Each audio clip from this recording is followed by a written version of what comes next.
ದಿನದಿಂದ ದಿನಕ್ಕೆ ಫುಟ್ಪಾತ್ ಮೇಲೆ ವಾಹನ ಓಡಿಸುವವರ ಸಂಖ್ಯೆ ಹೆಚ್ಚಾಗಿದೆ. ಇದಕ್ಕೆ ಕಡಿವಾಣ ಹಾಕಲು ಸಚಿವ ಕೃಷ್ಣ ಬೈರೇಗೌಡ ಮುಂದಾಗಿದ್ದಾರೆ. ಸಾರಿಗೆ ಇಲಾಖೆ ಅಧಿಕಾರಿಗಳು ಕೂಡ 500 ರೂಪಾಯಿ ಇರುವ ದಂಡವನ್ನ 5,000ಕ್ಕೆ ಹೆಚ್ಚಳ ಮಾಡಲು ಪ್ರಸ್ತಾವನೆಯನ್ನ ಸಲ್ಲಿಸಿದ್ದಾರೆ.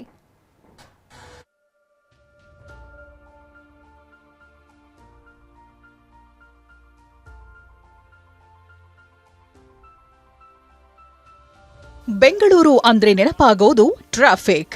ಈ ಟ್ರಾಫಿಕ್ನಿಂದ ತಪ್ಪಿಸಿಕೊಳ್ಳೋಕೆ ಸವಾರರು ಮಾಡೋ ದುಸ್ಸಾಹಸ ಒಂದೆರಡಲ್ಲ. ಈ ಪೈಕಿ ಅನೇಕ ಸವಾರರು ರಸ್ತೆ ಬಿಟ್ಟು ಫುಟ್ಪಾತ್ಗೆ ವಾಹನ ನುಗ್ಗಿಸ್ತಾರೆ.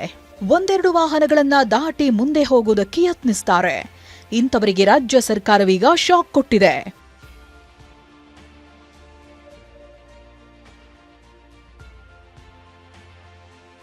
ಇನ್ಮುಂದೆ ಫುಟ್ಪಾತ್ ಮೇಲೆ ವಾಹನ ಓಡಿಸಿದ್ರೆ 5,000 ದಂಡ.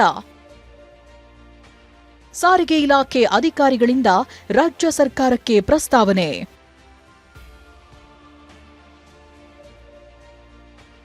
ವಿಷಯ ಅಂದ್ರೆ ಕೆಲ ದಿನಗಳ ಹಿಂದೆ ಬೆಂಗಳೂರು ನಗರಾಭಿವೃದ್ಧಿ ಸಚಿವ ಕೃಷ್ಣ ಬೈರೇಗೌಡ ಸಾರಿಗೆ ಸಚಿವ ಬೈರತಿ ಸುರೇಶ್ ಅವರಿಗೆ ಪತ್ರ ಬರೆದಿದ್ರು. ಈಗಿರುವ 500 ರೂಪಾಯಿ ದಂಡವನ್ನ 5,000 ರೂಪಾಯಿಗೆ ಏರಿಕೆ ಮಾಡಲು ಮನವಿ ಮಾಡಿದ್ರು. ಇದೀಗ ಸಾರಿಗೆ ಇಲಾಖೆ ಅಧಿಕಾರಿಗಳು ದಂಡ ಹೆಚ್ಚಿಸೋ ಬಗ್ಗೆ ರಾಜ್ಯ ಸರ್ಕಾರಕ್ಕೆ ಪ್ರಸ್ತಾವನೆ ಸಲ್ಲಿಸಿದ್ದಾರೆ. ಅದು ನಮ್ಮಲ್ಲಿಗೆ ಬಂದು ನಾವು ಅದನ್ನು 5,000ಕ್ಕೆ ದಂಡ ಮಾಡಬೇಕು ಅಂತೇಳಿ ಸರ್ಕಾರಕ್ಕೆ ಈಗ ಪ್ರಸ್ತಾವನೆ ಸಲ್ಲಿಸಿದ್ದೇವೆ. ನಾವು ಅದನ್ನು ಹೇಳಕ್ಕಾಗಲ್ಲ. ಸರ್ಕಾರಕ್ಕೆ ನಮ್ಮ ಕಡೆಯಿಂದ ಪ್ರಸ್ತಾವನೆ ಹೋಗಿದೆ.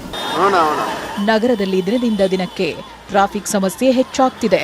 ಪೀಕಾರ್ನಲ್ಲಿ ಟ್ರಾಫಿಕ್ ಜಾಮ್ ಆದಾಗ ಕೆಲ ವಾಹನ ಸವಾರರು ಟ್ರಾಫಿಕ್ ರೂಲ್ಸ್ ಬ್ರೇಕ್ ಮಾಡ್ತಾರೆ. ಇದರಿಂದ ಪಾದಚಾರಿಗಳು ಜೀವ ಕೈಯಲ್ಲೇ ಹಿಡಿದುಕೊಂಡು ಸಾಗಬೇಕಿರೋ ದುಸ್ಥಿತಿ ಎದುರಾಗಿದೆ.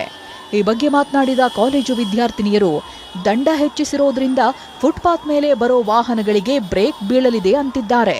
ಮೇ ಬಿ ಅವೇರ್ನೆಸ್ ಕ್ರಿಯೇಟ್ ಆಗುತ್ತೆ ಆ್ಯಂಡ್ ಅದು ತಪ್ಪು ಅಲ್ಲ. ಬಿಕಾಸ್ ಒಂದು ಪ್ರಾಣದ ಬೆಲೆ ಅದು. ಅವರು ಸುಮ್ಮನೆ ಏಕ್ದಮ್ ನುಗ್ಗಿಸ್ಬಿಟ್ರೆ ಅದು ಸರಿ ಹೋಗಲ್ಲ. So it's very good opinion. ತುಂಬ ಸತಿ ನೋಡಿದ್ದೀನಿ. ಸೊ ಅದು ತುಂಬ ರಾಂಗ್. ಎಷ್ಟೇ ಟ್ರಾಫಿಕ್ ಇದ್ರೂ ನಿಧಾನಕ್ಕೆ ಹೋಗೋದು ಸರಿ ಅಂತ ಅನ್ಸುತ್ತೆ. ಬೈಕ್ ಸವಾರರ ಚೆಲ್ಲಾಟದಿಂದ ಅನೇಕ ಪಾದಚಾರಿಗಳ ಜೀವಕ್ಕೆ ಕುತ್ತು ಬಂದಿದೆ. ಕೆಲವರಂತೂ ಫುಟ್ಪಾತ್ ಸವಾರರಿಗೆ ಅವಕಾಶ ಕೊಡದೆ ಸವಾಲೆಸೆದಿದ್ರು.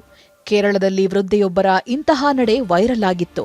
ಇದೀಗ ಫುಟ್ಪಾತ್ ಸವಾರರಿಗೆ ಬ್ರೇಕ್ ಹಾಕಲು ಸರ್ಕಾರ ದಂಡಾಸ್ತ್ರ ಹೂಡಿದೆ. ಕಿರಣ್ ಸೂರ್ಯ, TV9 ಬೆಂಗಳೂರು.